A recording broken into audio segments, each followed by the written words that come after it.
Rare are the days I do not pine for her. A wind brings her soft and sweet greet to me. Hidden by snow, but rich with hidden hues. Dry days and cold nights melt into your bloom. She is fair, sweet, independent, and wise. Her thorns protect all she holds in her heart. Her one weakness is, you must water her. But if you do, all that she has to give is yours and ours, and I make it my vow to hold your rose heart and guard it with mine.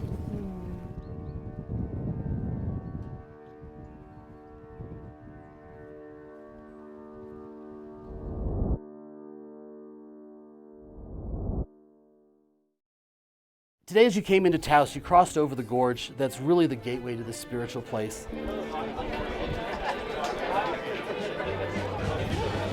Centro, para adentro.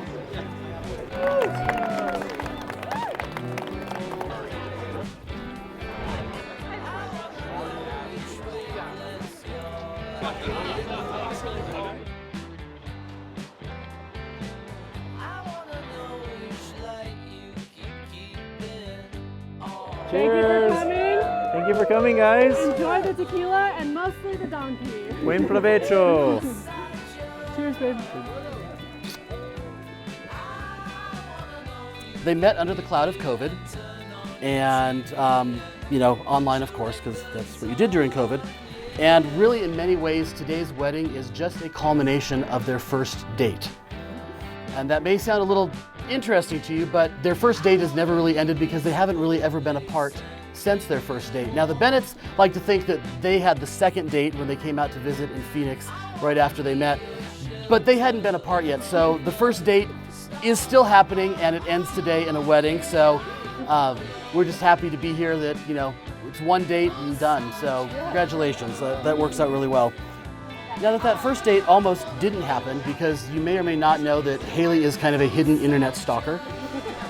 And so, of course, meeting online, you've got your profile pictures and things, and before they even went on their first date, one of the things that Haley shared with me is that she called and says, you work at this place on this floor, and really called him out, and it was like, wait a second, how do you know what floor I work on, let alone what building I work in, and you haven't even met?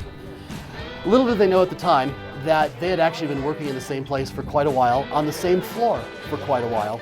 And it was a pair of turquoise doors that tipped it off and really kind of set this in motion, let them know it's kind of like, there's something special here.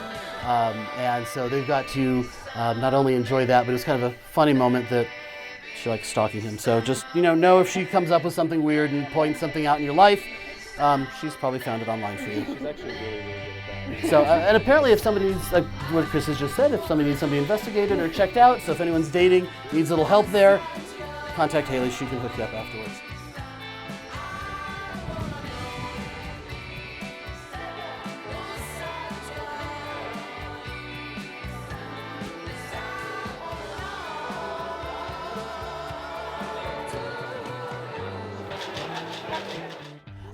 Something else while you're up here, be on the lookout for hummingbirds. That is their spirit animal, that is their guide. They have just loved, New Mexico's got this great place. It's part of the migratory path for hummingbirds. And so they love going bird watching. It's one of the favorite things that they have to do. But the symbolism isn't lost of the hummingbird either. And so hummingbirds kind of signal that challenging times are over, new life can begin. To others, these tiny flyers are an inspiring sign of hope and good luck. But they also have a spiritual significance as well that connects that spirits of loved ones that may not be with us anymore. Okay. Hello. I think you can stand right there. Okay. I think you have to get a little closer. Tell me where to go. That's good. Apologies in advance if I break up because I have terrible handwriting. So if I'm pausing, it's because I'm trying to read my own words. Yeah. Okay. Haley, I never thought I would meet someone like you at such a difficult time, June 2020. But I can see now that I met you at the perfect time to hold each other afloat in a sea of difficulties our world has gone through together over the last 2.5 years. Since we met, the world has struggled and waited and changed in ways we never imagined, and not always for the better. But through it all, you have been a constant, a continuous stream of laughter, a solid shoulder to cry on, and a subtle reminder of how I must always stay true to myself. I've never met someone who can make me feel all the things, and many times you make me feel all the things at once. Yes, we are quick to love, adventure, poems, art, traveling, and often arguing, but I often find that the water of our love is enough to calm the fire of our passions and beliefs. I promise to take care of myself first and foremost, so I remain grounded, healthy, and balanced between my head and my heart. I promise to listen to you, laugh with you, and always accept your wisdom and truth as we learn, grow, and build a family together. I pledge to protect you like the desert rose you are for all of your days and nights to come.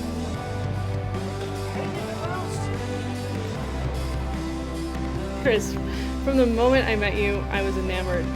I remember nervously texting you the day after we met if you were interested in seeing each other again. Stephanie, my maid of honor, told me to not do that, and I was going to look crazy. I didn't care. I knew I wanted to be with you, and spoiler alert, he texted back. He was interested. I never thought it was possible to love someone who knows me so completely. You have spent every moment You have spent every moment learning my hopes, my goals, my dreams, and relentlessly supporting them. When I was finishing my degree, you would stay up late and help me finish assignments. And I'm so grateful to have you, and very impressed because I've never had a boyfriend who could do my homework.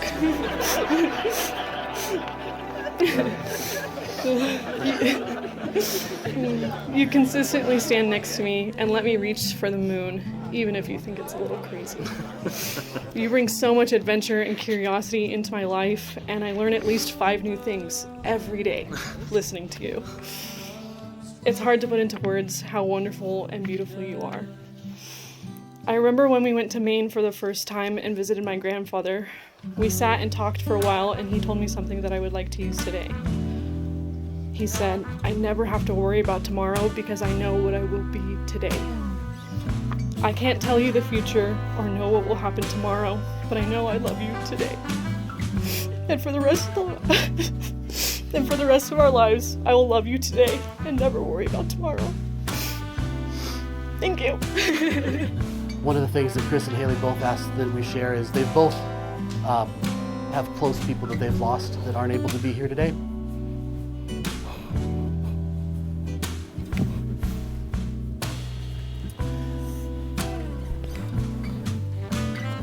And so, sorry, that was unexpected. I thought I had this down.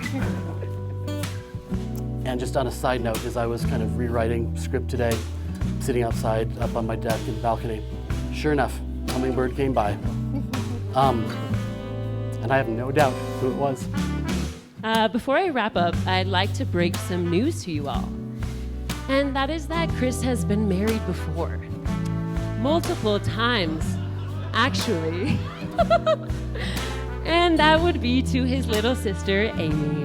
Not me, Amy. Amy was probably 3 or 4, Chris 6 or 7. You can imagine Amy all dolled up in her Barbie wedding dress and ever-patient Chris marrying Amy multiple times, again and again. What a sweet brother would play dress up with his little sis. Amy loved celebrating life in every way. She would always be there to mourn those that we lost and sing them love songs on their way home. I think we all know that Amy is here today, and she wouldn't miss her big brother's wedding.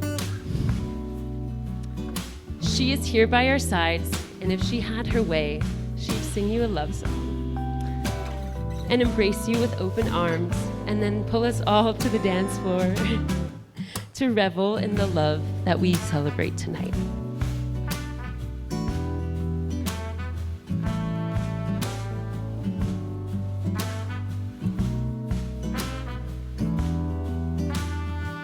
I can't speak for her, but I know that we all feel that, you know, this was a huge success of a day, and you two are an absolute match. I think it was said best last night. Amy would have approved of the entire event, everything that's happened here today. She'd approve of your relationship, and absolutely she'd approve of the Tequila Donkey as well. I have no doubt that, you know, probably was a little bit of Amy sneaking in here, so. Yay! Hey! I've been waiting for this moment all my life. Where are we going now? To the donkey. Oh, okay. So fluffy.